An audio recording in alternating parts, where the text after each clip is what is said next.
Welcome to All This Math. This is Professor Parker, and today we're going to talk about factoring. Now, factoring is essentially the opposite of distributing. So if you already have some familiarity with distributing, then you should be good with factoring, because factoring is a way to check your distribution if you have used the distributed property, just as distributing is a way to check your factoring. Now, when we factor an expression, and here we have two expressions, 1 and 2, right? We're essentially taking that expression and breaking it down into separate parts or separate pieces, all right? The first thing you want to do is you want to ask yourself, what is the greatest common factor, or what is the GCF? So I think you should write this down and keep this in your notes. The first question is, what is the GCF? And of course, the acronym GCF stands for greatest common factor, right? Meaning, what number and or variable do these two terms have in common? Or what number divides evenly into both of these numbers right here? So out of 8 and 14, the biggest number that divides into both of those evenly is the number 2. 2 is the biggest number that divides into 8 and 14. And also, it's very critical to have your multiplication facts memorized. If you don't have your multiplication facts memorized, I highly recommend you practice your multiplication facts. Just practice filling out a multiplication table. If you need a multiplication table, I have multiplication table templates on my website. Go to www.allthismath.com and go to printables. Click on that, open it up. You can pull up a 12 by 12 table or a 15 by 15 table. It's fine. Print it out and just practice. Because in order to be successful at algebra, we have to know our multiplication facts. We have to have mastered the fundamentals. All right. So at any rate, what's the GCF? In this particular case, the GCF we said is 2. Now, what do I do with that information? Then I write my equal sign, and I write that 2 right here, but next to it, I write a set of parentheses. Now, the next question is, what goes inside the parentheses? What goes inside the parentheses? These are the questions that you have to ask yourself in terms of your own internal dialogue when you're attempting to factor expressions. All right, first question. What is the GCF? Figure that out. You look at the numbers. You look at the variables. The X is only here. There's no X here. So X is not common at all. But there's an 8 and a 14 here. So you ask yourself, what is the biggest number that divides into both of those evenly? It is positive 2. So you write a 2 right here outside. And then you ask yourself, what goes inside the parentheses? Now, what goes inside the parentheses are the other term that will be multiplied by the GCF in order to arrive at these two terms. That's one way to look at it. But also think about this. If you start out with 2 terms, you're going to end up with 2 terms. Start out with 2 terms, you end up with 2 terms. So you should have 2 terms inside of the parentheses. Now, the formal way to get what goes inside the parentheses is to do division. You take the original terms and divide by the GCF. So say OG term divided by GCF. Put that in your notes, because that's what you're going to do every time you are factoring by using the GCF.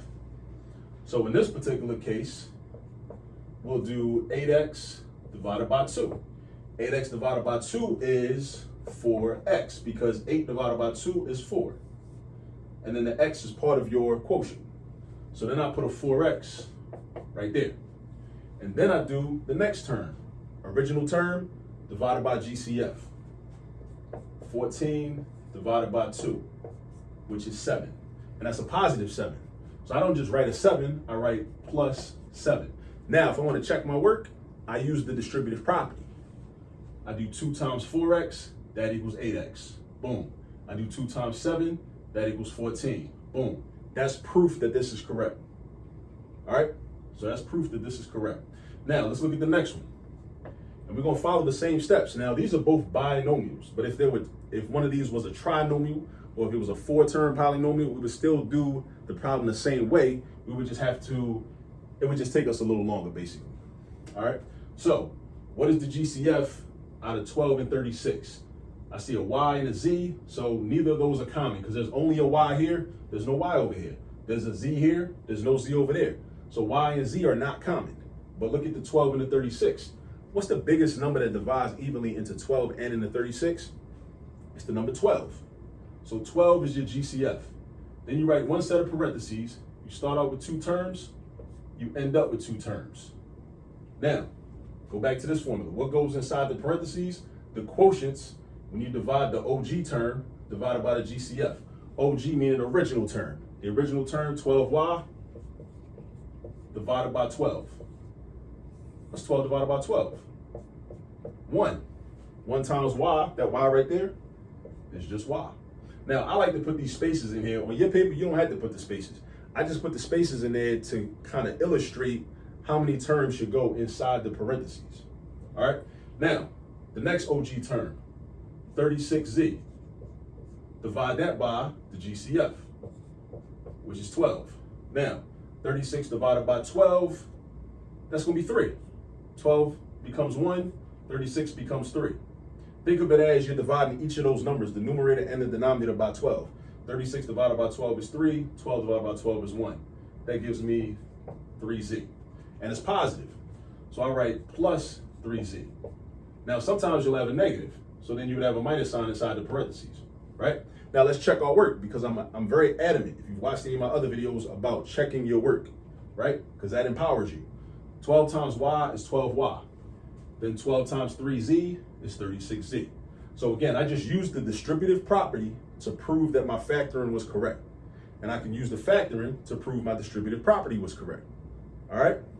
So distributive property and factoring go hand in hand. All right? And remember, please have these in your notes. These are the questions you should ask yourself. What is the GCF? What goes inside the parentheses? This is the formula to figure out what goes inside the parentheses. The OG term divided by the greatest common factor. All right? Now, if you have 5 OG terms, that means you have to do this step 5 times. All right? Another way, before we end the video out, another way to do this is to figure out, in terms of figuring out what goes inside the parentheses, is this. Now, if you notice patterns and you're like mathematically oriented like that, that's cool. What you might notice is, I don't really need to do this division. All I need to think about is, okay, if I know the GCF is 2, and I know that factoring is kind of the reverse of distributive property, I should be thinking, well, 2 times what will give me 8x? 2 times 4x will give me 8x. And then I could just write 4x right there. Or 2 times what would give me 14? 7. And I could write 7 right there. Same thing with this down here. 12 times what would give me 12y? Y. So just write the y right there. And also at the same time, 12 times what would give me 36z? 3z. So that's just another way to figure out what goes inside the parentheses. And of course we factored because this was one expression, and now we broke it down into 2 expressions, a 2 and a 4x plus 7. We broke this one expression down into 2 expressions, a 12 and a y plus 3z. All right, so that's what we're working with. I just wanted to give like kind of an introduction to factoring using the GCF. There are many other forms of factoring that we'll talk about in the future, but this is just to get us started. Thank you for tuning in. Please tell a friend to tell a friend, like, subscribe to the page, and share the wealth. Peace.